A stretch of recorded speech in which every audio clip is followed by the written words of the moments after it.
Let's have some fun. You trust those eyeballs, okay? And be you. What's up, everyone? We're back. The OBR Film Breakdown channel here, checking in on Kevin Stefanski's play action in Week 2 against Cincinnati. First up, we're going to check the first two throws, really. If you watch the NFL mic'd up session, you'll see Stefanski talking about this play and Jarvis Landry on the drag, running through the muck, right? Coming out on the other end. The Browns wanted to get things going early with play action, getting Baker on the move, holding down Cincinnati's backside edge threats, opening up some run game alleys. Pretty simple scheme here, layered on the backside, run a comeback from Odell out there at X, kind of setting up a later throw. Baker talked about setting this up on William Jackson. That comeback could have hit the drag there. Nice job by Baker settling in, hitting his easy, immediate shallow for a nice gain. Comeback second play with another three-tiered system. This is what you want, right? The quarterback has three easy options in front of him coming off of this boot, also with a late Hooper check down there. But if you can throw deep, it's high, medium, low as far as the read for your quarterback. So you like how Baker gets out here, flips the hips to the top, right? Good sell, ball fake out. Ball is out of his hands within that fifth step on the roll. That's what you want to see, especially if he feels like he can fit it. You could make an argument for needing to hit this backside drag, kind of from Odell on the over route here. But again, this is the line of sight you want your quarterback to see, right? Line of sight you want him to see. He feels like he can hit the deep shot. Take the deep shot. The window's not big, but that ball is perfectly placed to Kadero Hodge. Just what you want to see.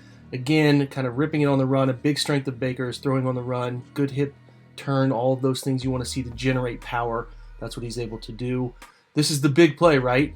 Kevin Stefanski talks about this big play. If you watched, again, the mic'd up session, he said this is a 7-point play.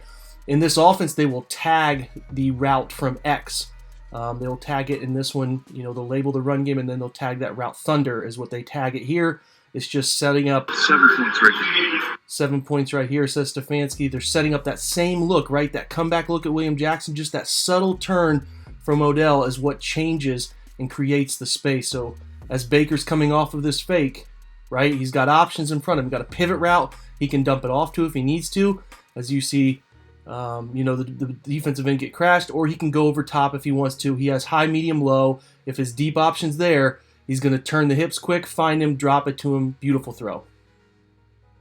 Mayfield, he rolls out to his left, and to be able to set his feet, the double move on the outside creates the separation, and he's by him by 4 steps.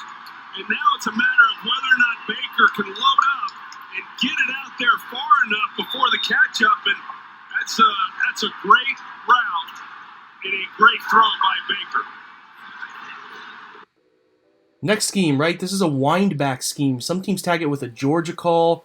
It's a varying thing that tells the backside guard, instead of booting back, teams get used to these wide zone teams booting back the opposite direction. They'll say, we're going to set up in the pocket, and to do so, we're going to give a similar look, but instead we're going to turn that backside guard all the way around, have him find that defensive end, and help him cultivate a pocket. The problem here is that the Browns don't take care of the initial threat, right, from the interior defensive line. Let 99 poke through where Joel and Wills fail to anchor here, causes problems, so the Browns don't have a chance to have Baker set up because inside release pushes Baker out of the pocket, as you'll see here. That over route from Carlson is wide open.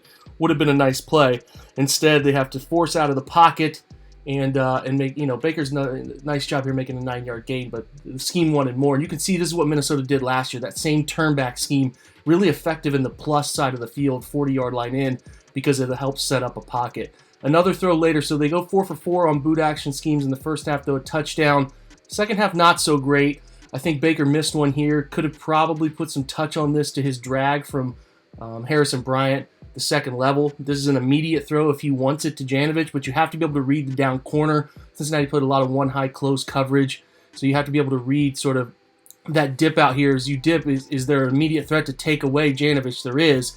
If you are patient there, you can drop that over the top to Bryant. You'll see it on the second view here.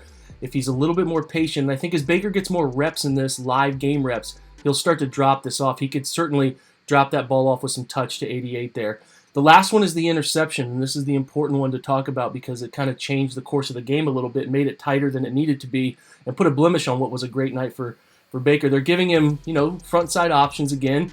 three guys. You got a drag, an over route there from the second level coming across, and Hooper's going to hook up there after he sells his down the line wide zone. He's going to boot back. Baker does a nice job of reading this backside defensive end, this edge holding him, and is able to step up. The problem is when he steps up, he does not identify that nobody's holding the backside corner in cover three, this cover three look that Cincinnati gives. And when he fails to identify him, right, this corner William Jackson just drifts right underneath that corner post.